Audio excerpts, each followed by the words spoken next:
Les síndromes de deficiències de creatina cerebral són un grup d'errors congènits del metabolisme que afecten la síntesi i el transport de la creatina. La creatina és una substància necessària per proveir d'energia a totes les cèl·lules del cos i és crucial per al desenvolupament del cervell. Hi ha només 15 persones a tot l'estat espanyol i 500 al món que pateixen aquestes deficiències, aquestes síndromes de deficiències de creatina cerebral.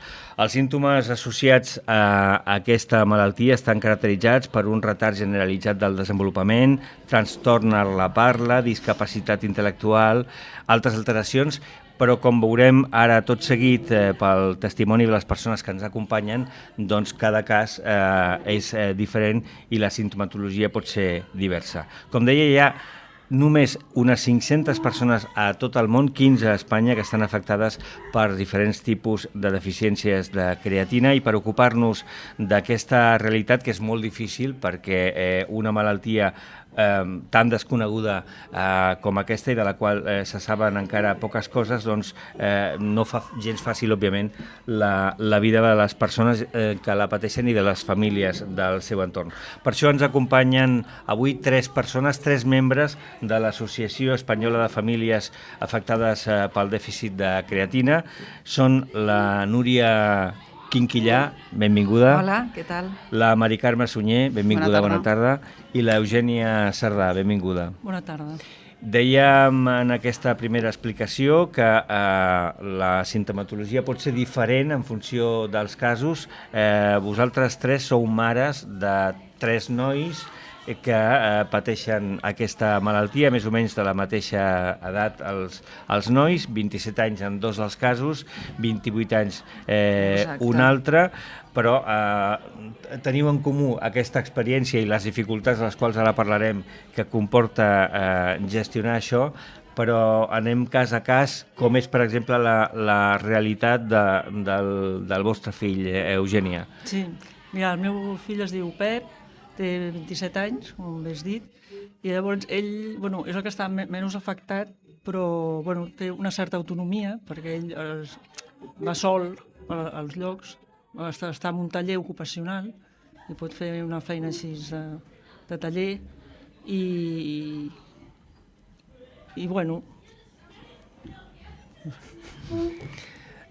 es pot, diguéssim, més o menys desenvolupar autònomament. Sí, té una certa autonomia, però hi ha casos que no tenen aquesta autonomia. El dia a dia es fa complicat. I el que li costa molt fer relacionar-se amb la gent, fer amics i això, li costa molt perquè, clar, l'expressió oral és molt minsa. En el cas vostre segur que hi ha diferències, Núria? Sí, no, el meu fill es diu Roger, té 28 anys, i ell des d'un principi vam veure que no evolucionava correctament i cap allà l'any ja vam començar visites a metges, per tot arreu, i en un principi li van dir que tenia un autisme, un retard en el desenvolupament, un autisme. El que passa que a mesura que van passar els anys doncs vam averiguar a través d'unes proves que tenia un dèficit en els transportadors de la creatina cerebral. A veure, el meu fill, això va ser als 9 anys. Als 9 anys li van detectar aquesta malaltia. És una malaltia hereditària, jo soc portadora i ell és l'afectat.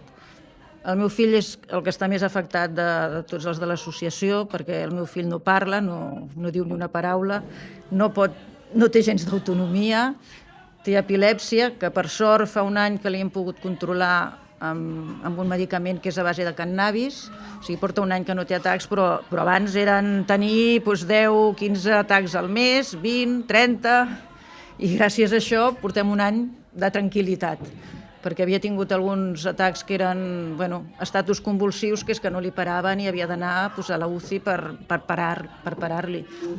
El que deia, no té autonomia, ell va amb un taller, però les seves capacitats són molt limitades. Sobretot també el fet d'haver tingut aquesta epilèpsia durant tants anys segurament li ha afectat molt el cervell.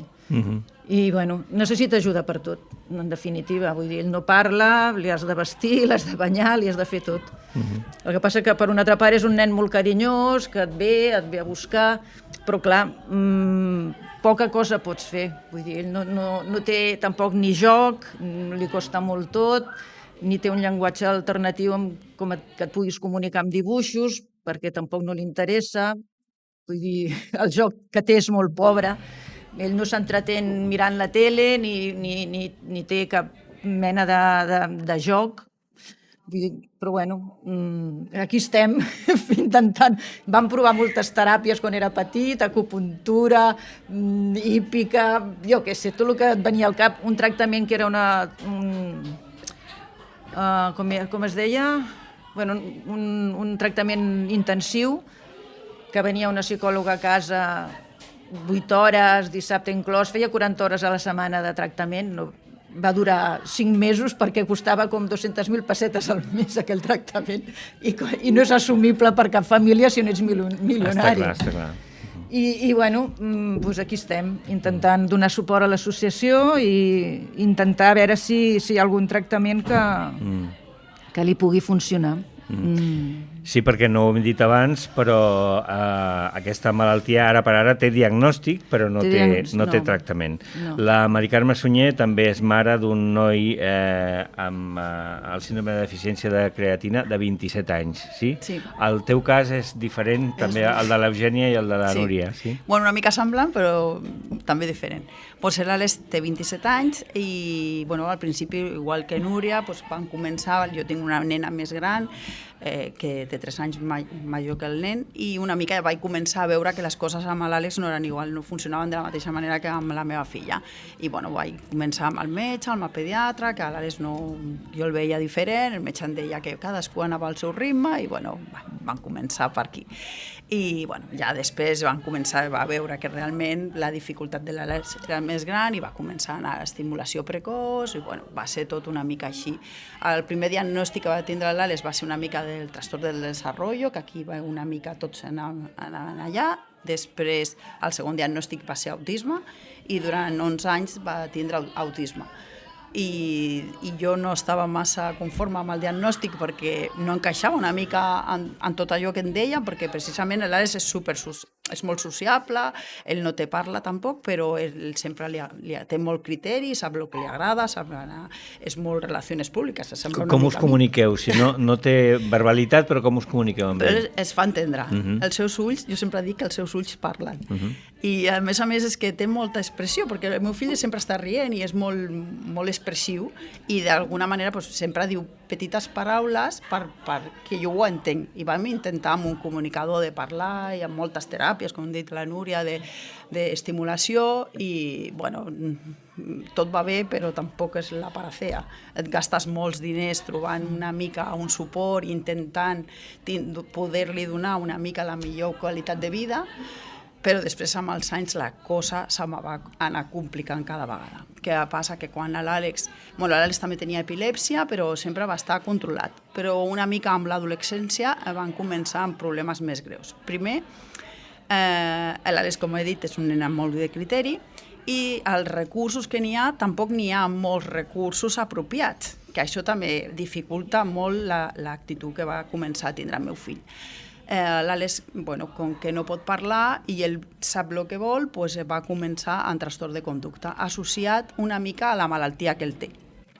Clar, si no podem tratar la malaltia, tot el que li donem perquè som com una mica col·lateral de pastilles i de tranquil·litzants i una mica, està nerviós, dona una pastilla més, està més nerviós, dona-li 2.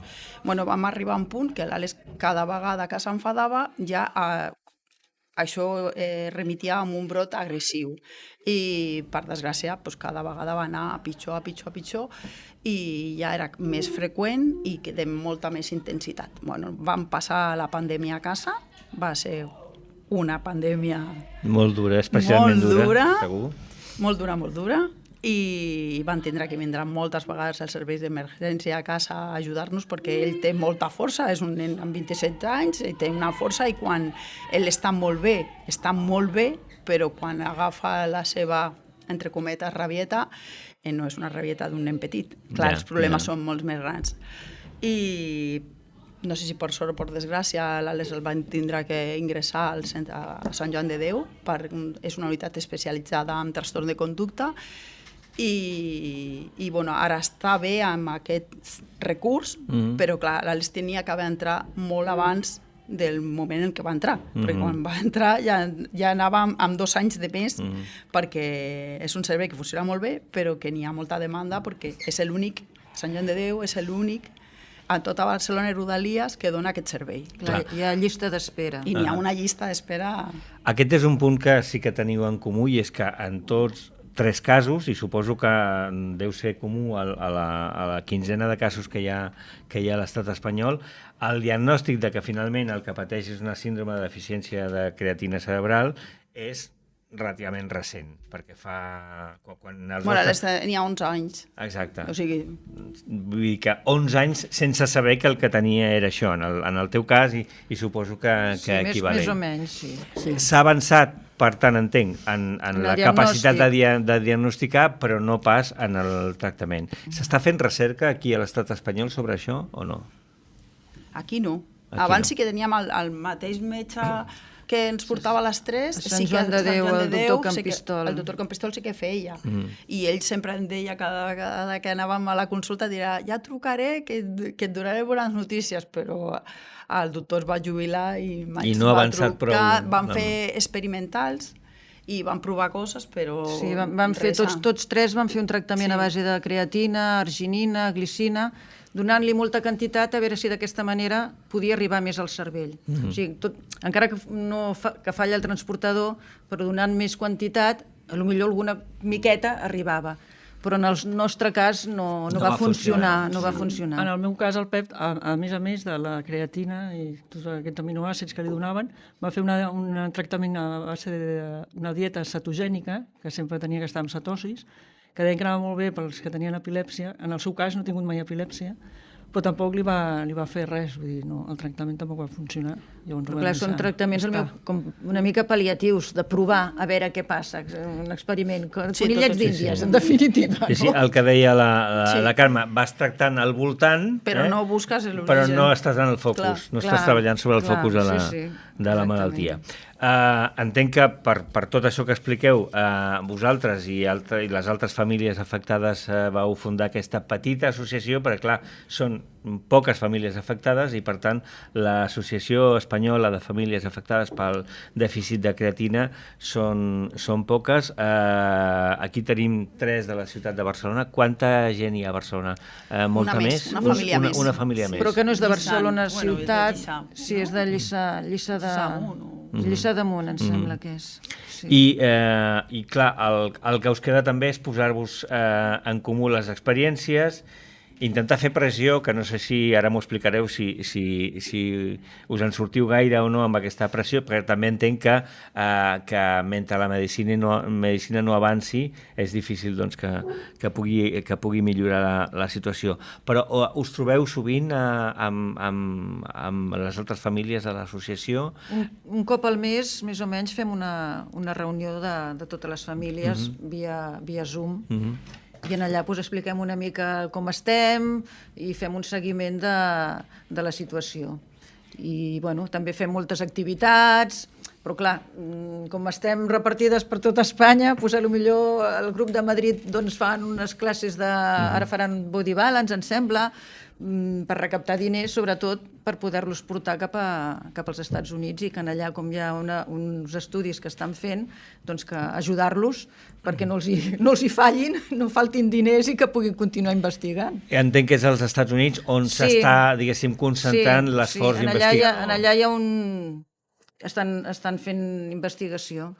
Tenen un grup de neuròlegs que estan mirant de fer algun tractament que és donar-los creatina. El que estan estudiant ara és donar-los creatina però via nasal, perquè diuen que si es posa pel nas arriba al cervell. En canvi, si es prenen pastilla, arriba a l'estómac i al cervell ja no arriba res. I en canvi, d'aquesta manera, estan intentant-ho, amb ratolins, però clar, aquestes coses són superlentes i potser deien que fins al 2026 no podria haver alguna cosa. Les activitats que feu entenc que van encaminades a això, a recollir fons que envieu a la recerca per a aquesta malaltia. Recordem o informem a les persones que ens escolten que es poden fer donatius a través de Bizum, utilitzant la pestanya de les ONGs, amb el codi 087 737 08737. També hi ha un compte corrent, que no direm ara perquè seria molt llarg, però que trobareu a la web de Ràdio Hostafrancs i a la pròpia web de l'associació, asociaciondeficitcreatina.es, asociaciondeficitcreatina, tot junt.es. Aquí trobareu la informació i la via per fer aquests donatius. La Mari Carme parlava abans de recursos. El teu fill està doncs, en un centre, doncs, i és un recurs que dius hem tingut aquest, no? Que no és segurament el més adequat i que hauria d'haver tingut abans. No, ara és el més adequat, Ara és el més adequat. És una unitat hospitalitària. I està especialitzat en aquesta malaltia? Clar, sí, no, amb aquesta malaltia no, però el trastorn de conducta sí. Llavors, clar, com que nosaltres vam arribar amb molts problemes, clar, després ja arriba un moment en què el trastorn de conducta per mi era més greu que la malaltia. Perquè amb la malaltia ja convivíeu. Sí, amb la malaltia podíem seguir vivint amb ell, però amb el trastorn de conducta ja no. Ja. Per això era més greu. I aquesta unitat està superbé, però la manca de recursos fa que n'hi ha una llista d'espera molt important. El meu fill no acabarà aquí, té que acabar en una residència, perquè viure amb nosaltres és molt complicat, per això, perquè encara que porta ja un munt de temps, encara no han aconseguit una mica pal·liar aquests símptomes. Està millor, però no acabem d'aquesta crisi de controlar-les. I llavors al carrer és molt complicat. Per tant, entenc que vosaltres us trobeu en la necessitat de trucar a dues portes. Una, segur, a la porta de la medicina i ajudar-la una mica perquè vagi avançant, i l'altra a la porta de l'administració pública per oferir recursos pal·liatius, en tot cas, o diguéssim que ajudin a gestionar aquesta situació. En aquest cas, el de l'administració, el dels recursos, ja dedueixo que em direu que són insuficients. L'associació ha tingut, diguéssim, contactes amb l'administració de l'Estat, amb les administracions autonòmiques en cada cas? És que són molt pocs. O sigui, són 14 famílies amb els nens, amb molta feina, i llavors, clar, hem fet moltes coses en 2 anys que hem constituït l'empresa. L'associació. Però és que és quasi una empresa, perquè dona molta feina, i clar, és que nosaltres no tenim temps, perquè moltes mares treballem, altres no, però entre la feina, els nens, i clar, és complicat. I anem fent molts de contactes, però clar, ens queda molta feina i clar, també és molt més difícil quan hi ha molta més gent que està remant. Clar, és que a més quan et pregunten quants sou? 14, ja no 14 en tota Espanya. Ja. Clar, aquí... El que passa és que el que sí que podeu posar en comú potser amb altres col·lectius és, per exemple, trastorns de conducta, és a dir, trastorns de conducta afectats per altres i malalties rares. Estem en FEDER, que té malalties rares. Així, amb ells una federació estatal que és de malalties rares. Que aquí sí que deuen ser més persones, no? Clar, com hi ha tantes malalties rares, és complicat englobar-ho tot. Clar, hi ha tantes malalties rares que tampoc dona per gaire. Ja, sí. I van sortint de noves, a més. I per tant, doncs, és, suposo, difícil també que l'administració vehiculi suports que en cada cas són molt diferents. Són molt diferents els recursos que necessiten cadascú dintre de la mateixa malaltia.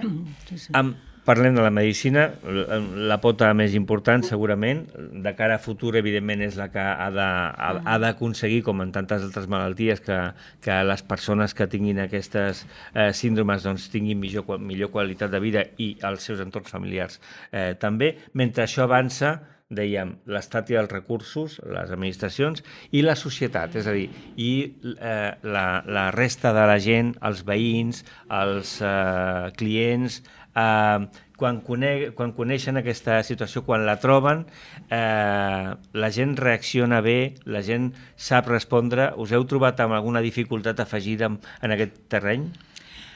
Jo crec que depèn dels moments. Jo, per exemple, m'he trobat amb el meu fill anant pel carrer, caminant, i de cop i volta tirar-se al mig del carrer travessant la Gran Via.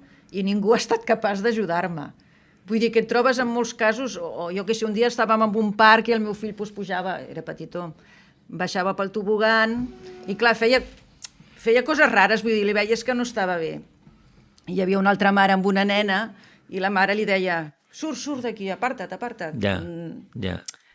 Vull dir que hi ha de tot. Hi ha gent que ho entén i gent que a la que veu que ets diferent Jo crec que, no vol saber res. jo crec que una mica anem evolucionant. El que passa que anem evolucionant una mica lentament, no? Perquè jo crec que ara mateix n'hi ha una mica més de conscienciació que quan l'Àlex era petit, no? Perquè quan També era pot petit ser.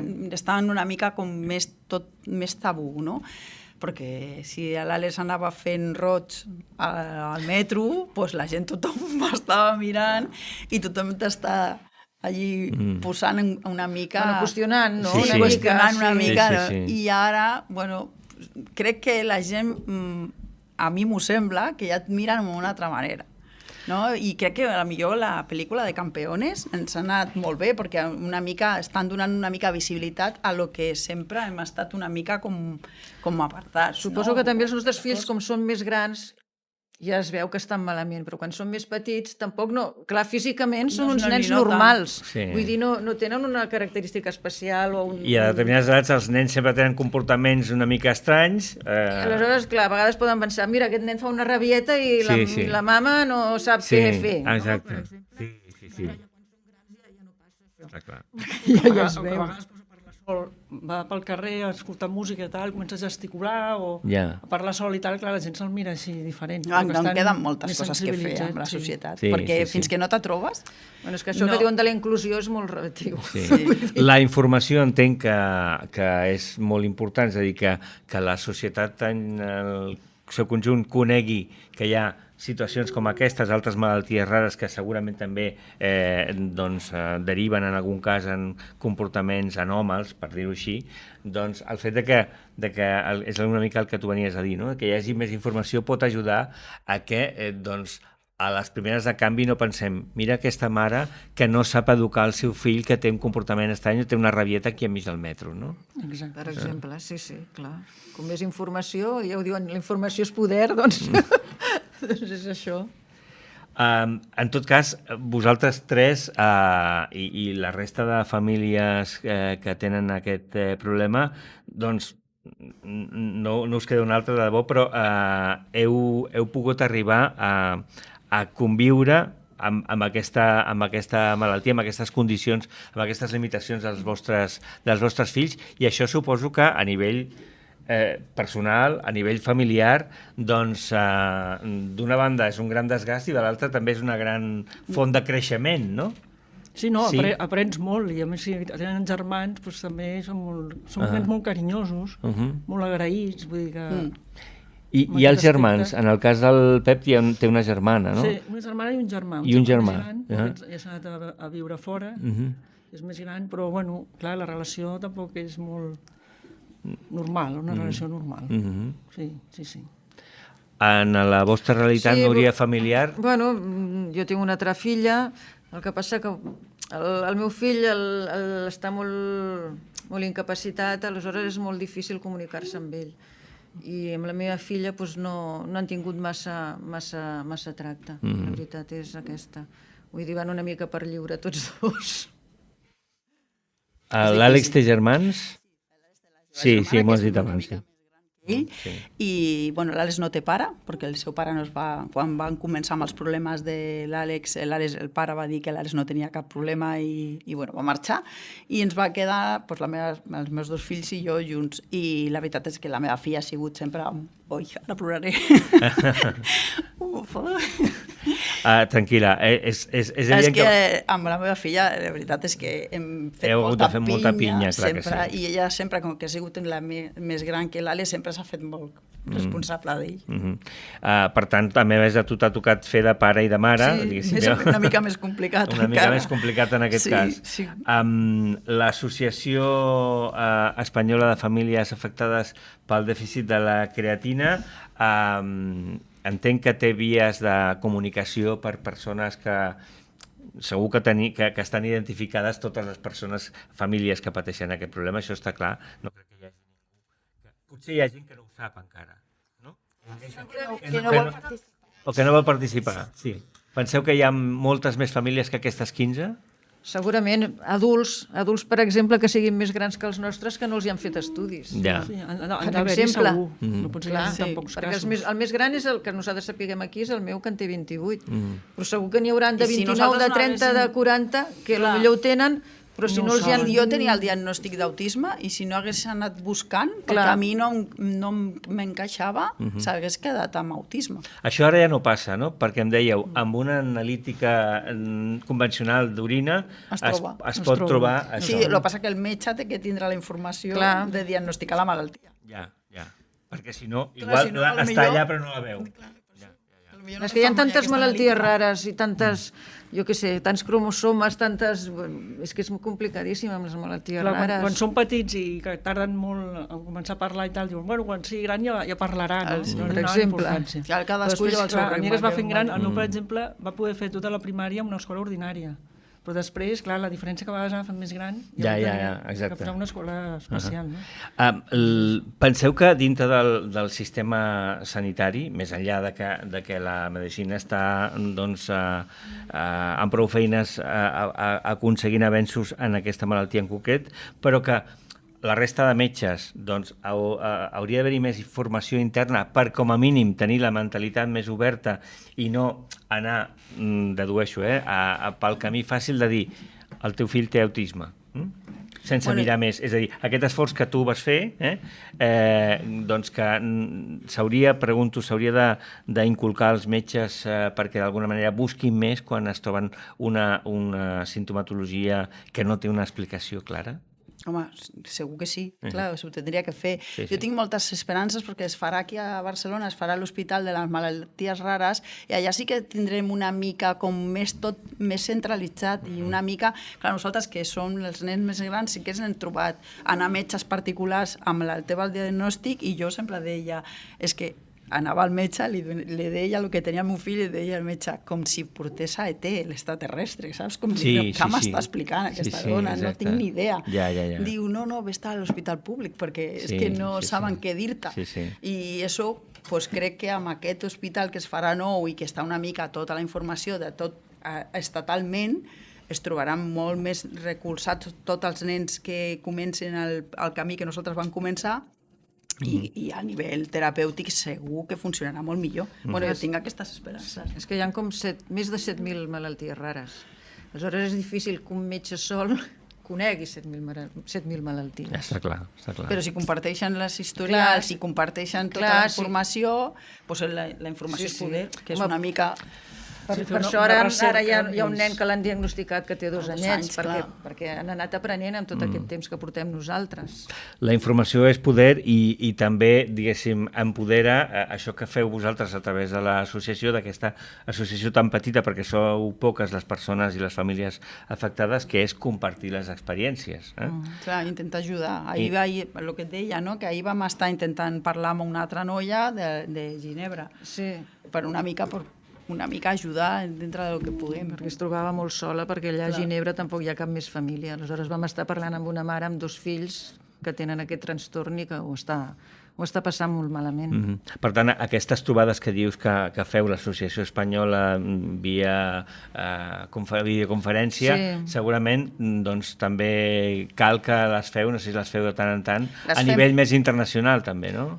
De moment encara no massa, perquè clar, és que només amb la feina nostra de fer recolzament entre nosaltres i a més buscar els recursos perquè podem portar els diners als Estats Units, que per nosaltres és molt important. Buscar idees per veure què podem fer. Clar, perquè és molt important perquè tenim aquesta línia i si no enviem diners, la tancaran. O sigui, per això estem en un moment que el més important per nosaltres és trobar la manera. Ells també necessiten quan... És una línia de recerca mèdica pública, és una fundació, aquesta dels Estats Units, que esteu mirant d'alimentar perquè resisteixi, perquè segueixi treballant. És pública, és una fundació privada? És privada, perquè els Estats Units és privada també. Sí, també són famílies que s'han ajuntat. Sí, són famílies. Són més famílies, llavors... Recordem una altra vegada, la pàgina web, el lloc web de l'associació és asociaciondeficitcreatina.es, asociaciondeficitcreatina.es. Allà trobareu la informació sobre aquesta malaltia i també les vies per poder ajudar amb transferència bancària si voleu, i també podeu fer-ho mitjançant un Bizum. Em sembla que el Bizum aquest ha canviat, oi? No, aquest és El Banc de Bilbao? Ah, no, aquest és... Sí. Em sembla que ara no funciona ja aquest Bizum. Doncs, ho facin a través de la transferència. Doncs mireu en tot cas a través de la pàgina web Sí, de això, que l'associació Allà. la transferència. Sí, ens diuen que sí que és el correcte. Bizum, utilitzant la pestanya de les ONGs amb el codi, el número 08737. 08737, a benefici de l'Associació Espanyola per les deficiències de creatina, que serà a benefici de la recerca que es fa als Estats Units per aquesta malaltia. Ara mateix estem fent una campanya de Nadal venent loteria, o sigui que si volen comprar-ne, Perfecte, que ho sàpiguen. Loteria de Nadal, que la Loteria trobaran de a la Nadal, pàgina web, sí. i que una part, evidentment, doncs, del cost de la participació serà a 2 benefici. euros seran per l'associació. Doncs animem a tothom a fer-ho, asociaciondeficitcreatina.es. Moltes gràcies a totes tres pel vostre testimoni, i esperem, amb tota la modèstia d'un mitjà local com el nostre, poder contribuir a ajudar a donar a conèixer aquesta realitat i a moure la solidaritat tant com es pugui. Gràcies a la Núria Quinquillà, Igualment. a la Mari Carmen Sunyer i a l'Eugènia Cerdà. Gràcies igualment per també donar visibilitat a aquesta malaltia i haver-nos acollit i donar-nos el nostre punt de vista. De part de totes, moltes gràcies. Sí, nosaltres també penso el mateix, que volíem donar-te les gràcies una mica a tot, perquè tot, mica en mica, S'omple la pica. I esperem que mitjans amb més difusió que el nostre també prenguin exemple i surti a més llocs. Moltes gràcies. Perfecte, Gràcies. merci. Adéu.